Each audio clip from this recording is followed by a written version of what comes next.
کود، بھاگنا دوڑنا، ادھر گئے اس کو دھکا دے دیا، ادھر گئے اس سے کوئی لڑائی مول لے لی، یہ لوگ بھی ہوتے ہیں۔ صدیقین جو ہوتے ہیں وہ خلوت پسند ہوتے ہیں، یہ جلوت پسند ہوتے ہیں، ایکسٹروورٹس۔ محفل میں یہ خوش رہیں گے، اکیلا پن ان کو بہت بھاری گزرتا ہے۔ یہ لوگ چونکہ غور و فکر کے عادی نہیں ہوتے، اور کچھ اپنے معاشرے کے تعصبات کا ان کے اوپر غلبہ ہوتا ہے، انہیں نبی کی دعوت کو سمجھنے میں دیر لگ جاتی ہے۔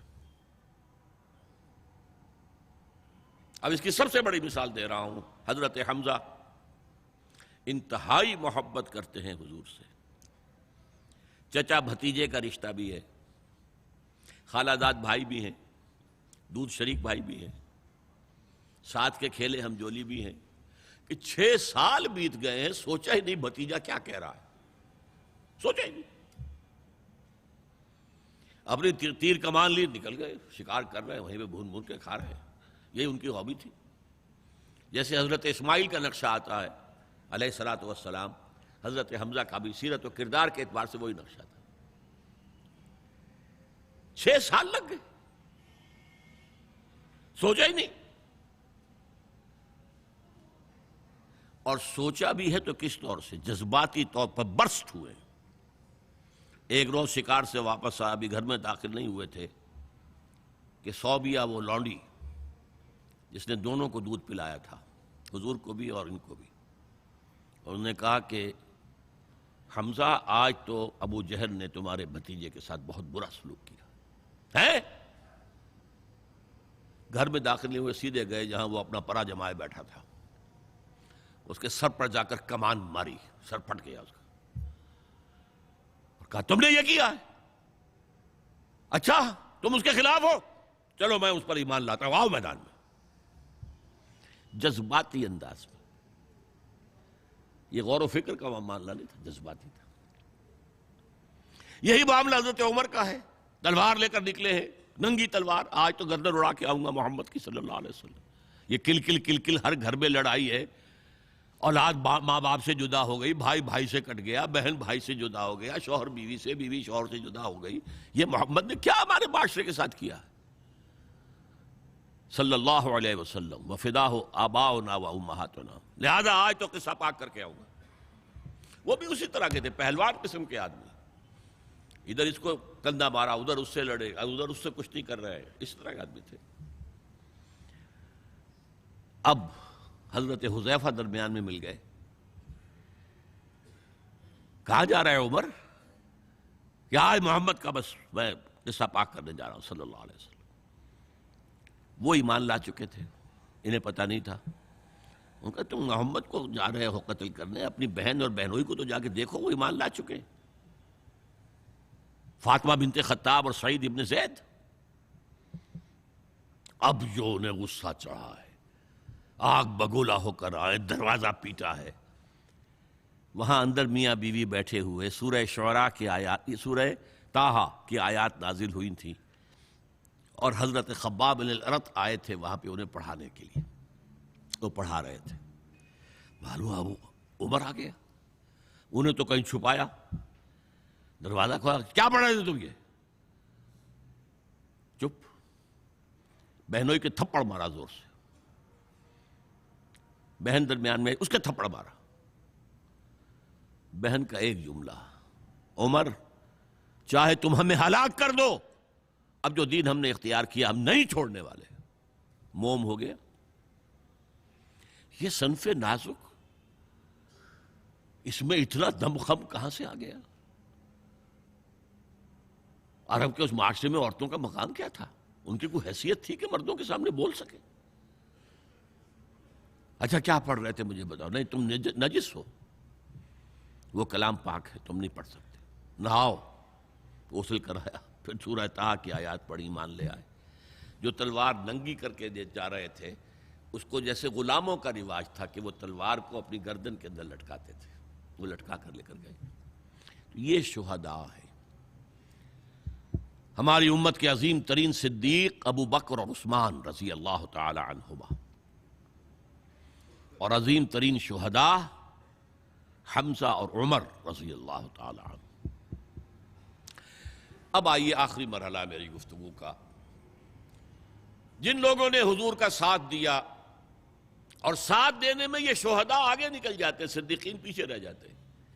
یہ غور و فکر کرنے والے، وہ جو اقبال نے کہا نا کہ لاکھ حکیم سر بجیب ایک کلیم سر بکف، تو یہ جو ہوتے ہیں شہداء، یہ سر بکف والے لوگ ہیں، تو یہ آگے نکل جاتے ہیں۔ پھر لہذا حضرت عمر کے ایمان لانے پر پھر مسلمانوں نے مسجد کے اندر آ کر اور کھلا صحن کعبہ کے اندر آ کر نماز پڑھی، اور جب ہجرت کے لیے نکلے ہیں تو اعلان کر، باقی چھپ کے نکلتے تھے صحابہ، چھپ کر، پتہ لگ جائے کسی کو، اور آپ نے آ کر وہاں 2 رکعت نماز پڑھی اور کہا دیکھو میں جا رہا ہوں، ہجرت کر رہا ہوں، اگر کسی کی خواہش ہو کہ اس کی ماں اسے روئے تو آئے اس پہاڑ کے پیچھے میرا مقابلہ کر لے، روک لے مجھے۔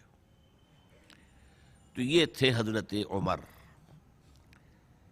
لیکن اب جو بات کہہ رہا ہوں، جنہوں نے ساتھ دیا اور اس میں اپنی جانیں دے دیں، اس کام میں، اس شہادت علی الحق میں، اس شہادت علی الناس میں، اس شہادت للہ میں اپنی جانیں دے دیں، وہ گویا کہ کوالیفائی کر گئے کہ انہیں شہید کہا جائے، گواہ اللہ کا کہا جائے۔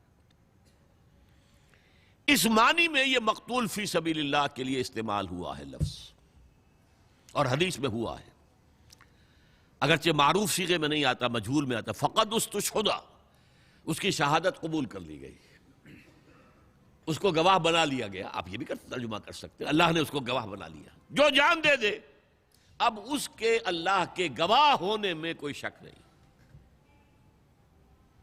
اس معنی میں مقتول فی سبیل اللہ کے لیے لفظ شہید شروع ہوا، ہوتے ہوتے یہ ایسا پھیل گیا کہ میں نے اب تک جو فلسفہ شہادت قرآن کا بیان کیا ہے، قرآن مجید کی آیات محکمات کے حوالے سے، وہ سب ذہنوں سے اوجھل۔ اب میں چاہتا ہوں کہ تاریخ کی جو اہم ترین شہادتیں ہیں دور نبوی کے بعد، اس کا پس منظر بیان کر دوں۔ شہادت عمر، شہادت عثمان، شہادت علی، پھر شہادت حسین رضی اللہ تعالی عنہم اجمعین۔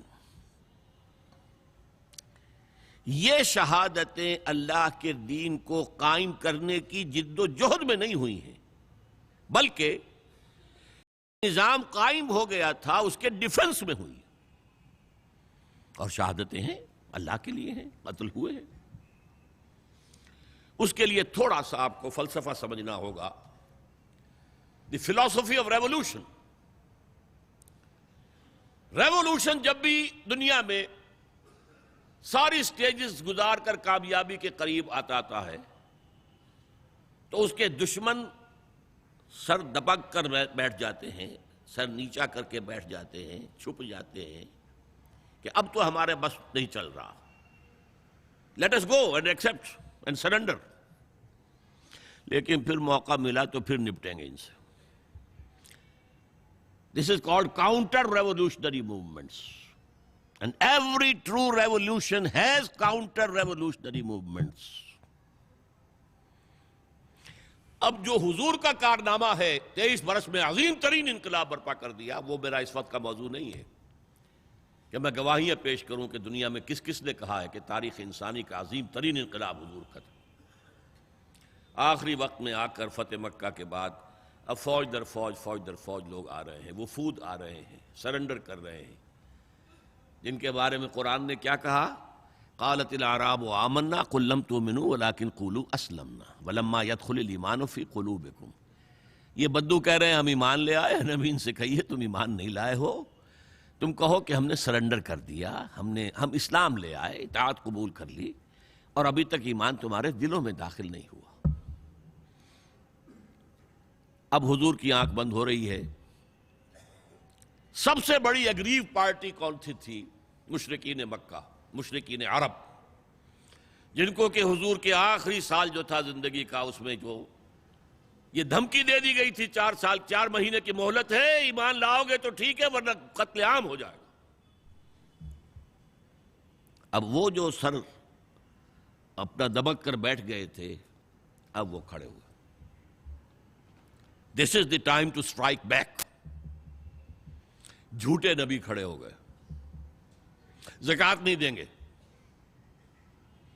ارتداد، نوٹ کیجئے میری بات، اذا جاء نصر اللہ والفتح ورأیت الناس يدخلون فی دین اللہ افواجا، اور حضور کے انتقال کے بعد یخرجون من دین اللہ افواجا، نکل گئے اللہ کے دین سے فوج در فوج۔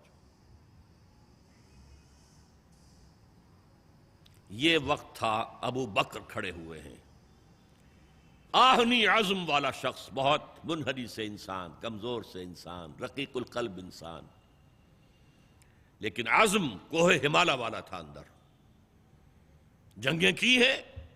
عمر جیسا شخص بھی کہہ رہا ہے رضی اللہ تعالی عنہ کہ دیکھیے مصلحت دیکھیے، آپ نے جیش اسامہ کو روانہ کر دیا ہے، ٹھیک ہے، حضور نے تیار کیا تھا، آپ نے کہا میں کیسے روک لوں؟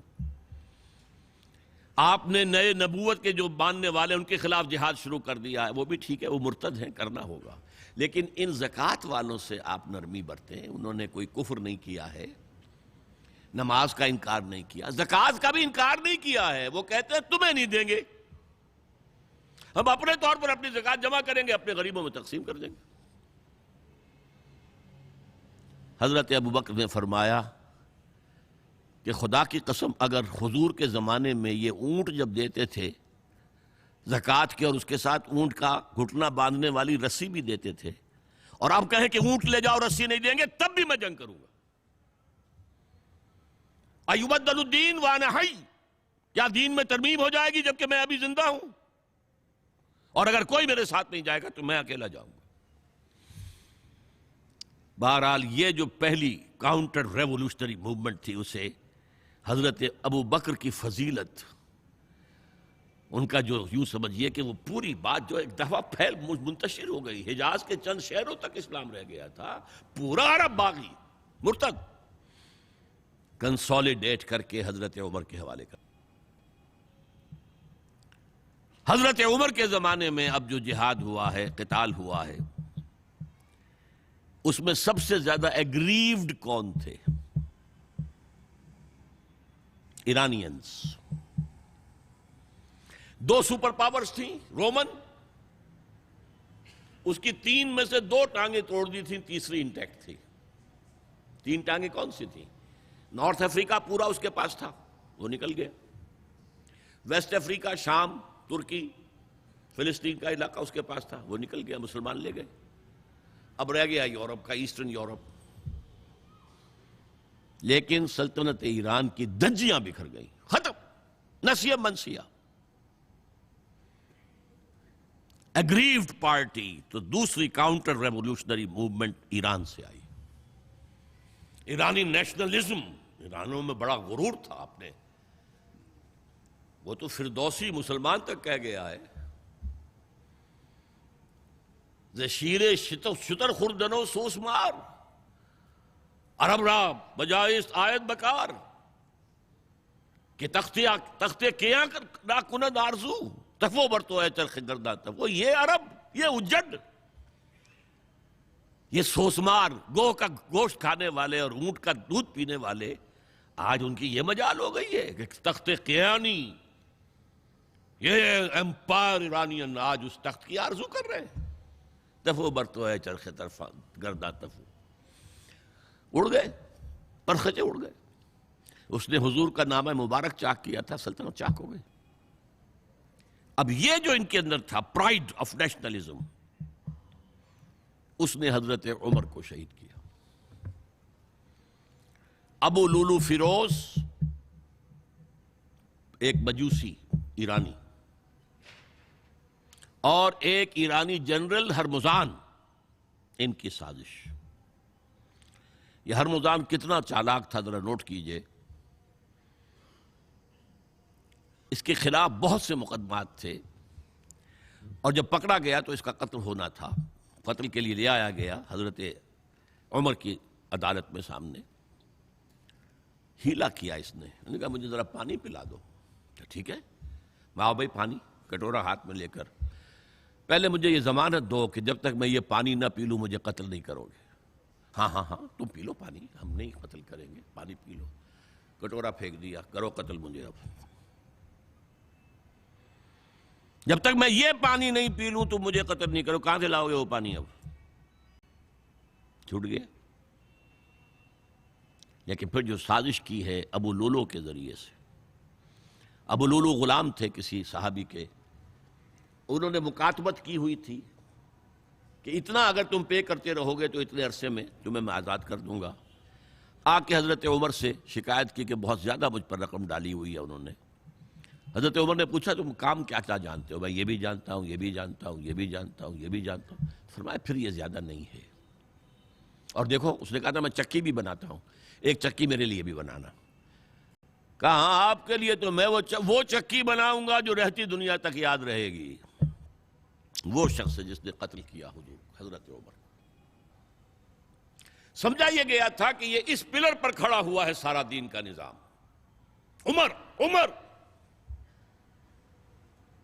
واقعتاً عظیم ترین شخصیت. آپ کو معلوم ہے کہ ڈاکٹر مائیکل ہارٹ جو 100 پوری دنیا کے عظیم انسانوں کا جو اس نے چناؤ کیا ہے 100 کا عظیم ترین انسانوں کا، نمبر 1 پر حضور ہے تو نمبر 50 پر حضرت عمر ہے. مسلمان اور کوئی شامل نہیں ہے اس میں. یہ تھا counter revolution from Iranian side. اب تیسری چیز دیکھیے، مذہبی میدان میں جو نصارہ اور یہودی تھے ان میں کون تھا سب سے بڑا ایگریوڈ؟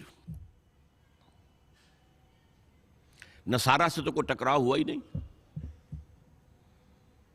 نصارہ میں سے تو نجاشی بھی تھے رحمت اللہ علیہ جنہوں نے پناہ دے دی تھی اور تصدیق کر دی تھی سورہ مریم کی آیات سن کر کہ جو کچھ ان آیات میں بیان ہوا ہے عیسیٰ کی حقیقت اس سے ایک تنکا برابر بھی زیادہ نہیں ہے. پھر حضور نے نامہ مبارک ہرقل کو بھیجا، ہرقلیس، اور وہ چاہتا تھا کہ ایمان لے آئے. لیکن خواہش یہ تھی کہ جیسے 200-250 برس پہلے کانسٹنٹائن ایمان لایا تھا عیسائیت پر اور پوری مملکت عیسائی ہو گئی تھی، اسی طرح میں ایمان لاؤں مسلمانوں پر، اسلام پر، تو پوری مملکت میری مسلمان ہو جائے تاکہ میرا نظام انٹیکٹ رہے، میری بادشاہی برقرار رہے. جیسے کانسٹنٹائن کی بادشاہی برقرار رہی جب پوری مملکت ہو گئی عیسائی. وہ نہیں ہو سکا تو محروم رہ گیا، لیکن یہ کہ وہ پہچان گیا تھا. یہی وجہ غزوہ تبوک میں جب حضور گئے ہیں وہ آگے نہیں آیا، موجود تھا. اسے معلوم تھا یہ اللہ کے نبی ہیں. وہ جو کہتے ہیں کہ چھری خربوزے پر گرے یا خربوزہ چھری پر گرے، وہ نتیجہ تو ایک ہی نکلے گا. نبی سے وہ ٹکرائیں یا نبی ان سے آ کر ٹکرائیں، فتح تو نبی کی ہوگی. اسی طرح مقوقس شاہ مصر کے پاس آپ نے بھیجا پیغام، اپنا خط بھیجا، اس نے اکرام کیا، عزت کی، تحفے بھیجے. اور حضرت ماریہ قبطیہ اور ایک اور 2 جو ہیں کنیزیں بھیجی، بلکہ کنیزیں نہیں، وہ بھی حضرت حاجرہ کی طرح شہزادیاں تھیں. تو عیسائیت سے کوئی ڈائریکٹ کنفرنٹیشن نہیں ہوئی حضور کے زمانے میں. یہودیت کا قلع کما کیا. 3 قبیلے مدینے میں تھے، باہر نکالے گئے، اس میں سے ایک کی جو ہے گردنیں جو ہیں ذبح کی گئی ہیں، بنو قریظہ کی. بوڑھے، عورتیں، بچے معاف، باقی جو بھی جنگ کرنے کے قابل لوگ ہیں ان کی گردنیں اڑا دی گئی. بنو قینقاع اور بنو نذیر نکال دیے گئے. پھر خیبر فتح کیا گیا اور خیبر کے آس پاس کے سارے قلعے ان کے یہودیوں کے جو ہیں وہ فتح کر کے اور اسلامی مملکت میں شامل کیے گئے. لہذا یہودی سب سے زیادہ ایگریوڈ پارٹی تھی. اور اس اعتبار سے بھی کہ یہودی سمجھتے تھے کہ ہماری دولت لے گئے یہ مسلمان. وہ جو اقبال نے کہا نا کہ لے گئے تسلیس کے فرزند میراث خلیل، کشت بنیاد کلیسا بن گئی خاک حجاز. تسلیس کے فرزند میراث خلیل لے گئے تھے. بیت المقدس ان کے کروسیڈرز کے قبضے میں آ گیا تھا 1099 میں، اور رہا تھا 1187 تک، 88 ایئرز. لے گئے تسلیس کے فرزند میراث خلیل. تو میراث موسوی جو تھی وہ منتقل ہو گئی محمد رسول اللہ صلی اللہ علیہ وسلم رات کی امت کو. ان کا قبلہ کینسل، یہ قبلہ آ گیا. تو سب سے زیادہ دکھ تو انہیں تھا. اب جو وہاں سے کاؤنٹر ریولوشنری موومنٹ آئی ہے وہ عبداللہ ابن سبا یہودی. بعض لوگ آج یہ بھی کہہ دیتے ہیں کہ یہ تو ایک ایسی ہی افسانوی شخصیت ہے، کوئی اس کا وجود ہی نہیں تھا. بڑی زیادتی کرتے ہیں، خاص طور پر ہمارے بعض اہل تشیع یہ کہتے ہیں، حالانکہ ان کی کتابوں کے اندر درج ہے کہ حضرت علی نے عبداللہ ابن سبا اس کے 40 ساتھیوں کو آگ میں زندہ جلوایا. رجال کشی کے اندر دیکھ لیجیے لکھا ہوا موجود ہے. لیکن چونکہ کچھ لوگوں نے شیعت کے لیے لفظ سبائیت استعمال کرنا شروع کر دیا، اس لیے وہ ڈیفنس میں کہتے نہیں سبا تو یہ تو افسانوی شخصیت ہے، سبا کوئی تھا ہی نہیں عبداللہ ابن سبا. نہیں، عبداللہ ابن سبا ایک شخص تھا یہودی، وہ اسلام کا لبادہ اوڑھ کر آ گیا دارالاسلام میں. حضرت عثمان رضی اللہ تعالیٰ عنہ کا عہد. اور ایک مغالطہ میں چاہتا ہوں کہ ان دی فرسٹ انسٹنس دفع کر دوں. عام طور پر اتنی غلط طریقے سے تاریخ بیان ہوئی ہے کہ حضرت عثمان کے عہد خلافت کو سمجھتے ہیں پورا کا پورا عہد خلافت غالباً فتنوں ہی کے اندر تھا اور اختلافات ہی تھے اور خانہ جنگ. معاذ اللہ، ایسا نہیں تھا. طویل ترین دور جو ہے دور خلافت حضرت عثمان کا ہے، 12 سال. حضرت ابوبکر کے 2.5 سال، حضرت عمر کے 10 سال، دونوں کو جمع کریں گے تو عثمان کا. اور اس میں 10 سال بالکل اسی شان کے ہیں جو حضرت عمر کے خلافت کے شان ہے، کوئی اختلاف نہیں. اور فتوحات کا دائرہ بڑھتا چلا جا رہا ہے، تھمتا نہ تھا کسی سے سیل رواں ہمارا. اس کے آخری ایام میں یہ شخص آیا اور اس نے ایک تو یہ کیا کہ پرانی جو قبائلی عصبیت تھی اس کو زندہ کیا. خلافت تو بنو ہاشم کا حق ہے، محمد ہاشمی تھے صلی اللہ علیہ وسلم. ہاؤ کم یہ ایک بنو امیہ کا شخص کیسے بیٹھا ہے؟ دیکھیے اس شخص نے کتنا انتظار کیا. حضرت ابوبکر بنو امیہ میں سے نہیں تھے، لہذا یہ فتنہ اس کے خلاف نہیں ہو سکتا تھا، کیونکہ چشمک جو تھی وہ بنو امیہ اور بنو ہاشم کی تھی، بڑی پرانی تھی. یہ بڑے برابر کے یہ دو کلینز جو تھے مد مقابل تھے ایک دوسرے کے. باقی چھوٹے قبیلے تھے، بنو تیم ہیں، بنو عدی ہیں، لیکن مقابلہ تھا بنو امیہ اور بنو ہاشم کا. حضرت ابوبکر بنو تیم میں سے، حضرت عمر بنو عدی میں سے، بنو امیہ میں سے حضرت عثمان. اب اس کو موقع ملا، اب آیا یہ اموی، یہ بن گیا. یہ سب غاصب ہیں، ابو بکر بھی، عمر بھی، عثمان بھی. خلافت پہلے دن سے علی کی ہے اور اس کو ملنی چاہیے. اس سے آگے بڑھ کر، اور علی تو خدا ہے، انکارنیٹ، گاڈ انکارنیٹ. یہ اس کا عقیدہ جو اس نے پھیلایا.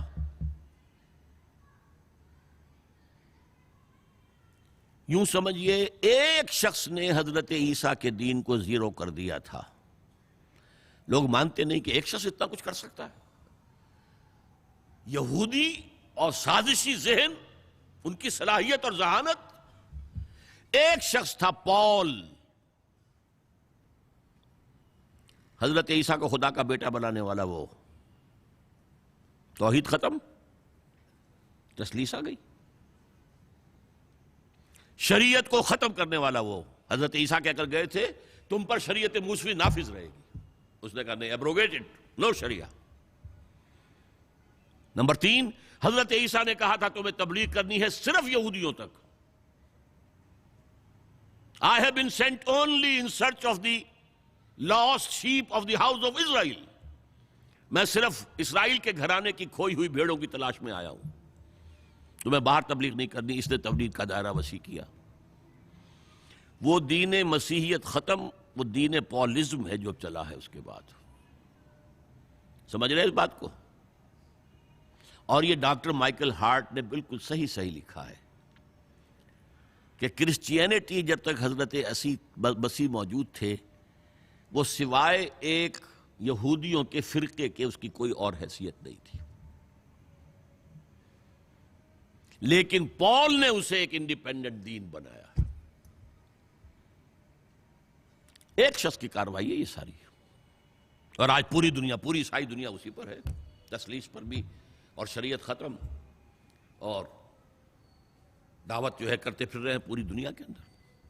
اسی طرح اس نے کیا، قبائلی عصبیت کو چھیڑا اور حضرت علی کا مبالغہ کیا یہ خدا ہے. اوتار، گاڈ انکارنیٹ۔ تیسرا کام کیا کیا کہ حضرت عثمان رضی اللہ تعالی عنہ اور ان کے جو عاملین تھے، گورنر کوفے کا ہے، گورنر شام میں دمشق میں ہے، گورنر مصر میں ہے، ان کے خلاف پروپیگنڈا شروع کیا۔ یہ بیت المال میں خیانت کر رہے ہیں، یہ غبن کر رہے ہیں، یہ اپنے عزیزوں کو جو ہے پال رہے ہیں، ان کو دے رہے ہیں، وہ اقربا پروری کر رہے ہیں، اور یہ کر رہے ہیں، اور ٹیکنیک کیسی عجیب۔ کوفے میں کوفے کے گورنر کے خلاف بات نہیں کریں گے، دمشق اور مصر کے گورنر کے خلاف بات کریں گے۔ اب کہاں دنیا کے پاس ذرائع تھے کہ کوئی ویریفائی کرے بھئی یہ بات صحیح ہے کہ نہیں ہے، غلط ہے، نہ کوئی ذرائع رسل و رسائل ہیں۔ اور اگر آپ کوفے میں کھڑے ہو کر عثمان نے یہ کر دیا، عثمان نے یہ کر دیا، عثمان نے یہ کر دیا، یہ کر دیا، اب کون اس کو جو ہے اس کی تحقیق کر سکے گا؟ دمشق میں گئے ہیں تو دمشق کے گورنر کے خلاف کچھ نہیں، عثمان کے خلاف، اور کوفے کے گورنر کے خلاف، اور مصر کے گورنر کے خلاف۔ مصر میں گئے ہیں تو اس کے خلاف کچھ نہیں، دمشق اور کوفے کے گورنر کے خلاف اور عثمان کے خلاف، اور پھر ہر طرف سے بلوائیوں کو لا کر گھیراؤ کر لیا حضرت عثمان کے گھر کا۔ یہ تحریک ہے جو بہت زبردست کامیابی سے ہمکنار ہوئی، یہودی سازش۔ اب تمام صحابہ کہہ رہے ہیں حضرت عثمان سے کہ آپ ہمیں موقع دیں کہ ہم ان کا سر کچل دیں۔ آپ فرماتے نہیں، یہ مجھ پر الزام لگا رہے ہیں نا، میں وضاحت کرتا ہوں۔ اپنے گھر کی چھت کے اوپر کھڑے ہو کر آپ نے کہا دیکھو یہ میں نے نہیں کیا، یہ میں نے نہیں کیا، میرے یہ احسانات بھول گئے ہو۔ حضرت علی نے مسجد نبوی میں کھڑے ہو کر جتنے الزامات لگائے تھے ان سب کی طرف سے برات کا معاملہ کیا کہ جھوٹ کہہ رہے ہو تم، عثمان پر کوئی غلطی جو ہے، کوئی خیانت ثابت نہیں۔ لیکن جنگ کی اجازت حضرت عثمان نہیں دے رہے۔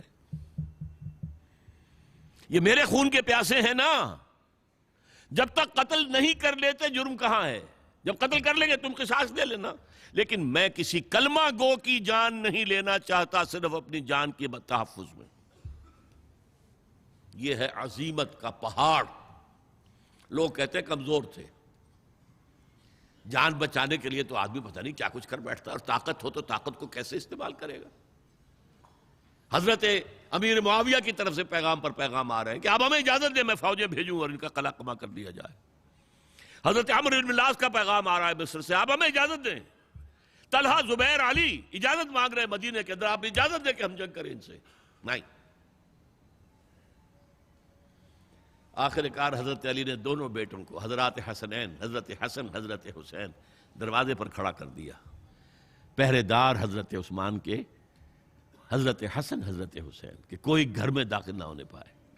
پچھواڑے سے آئے ہیں اور شہید کیا ہے۔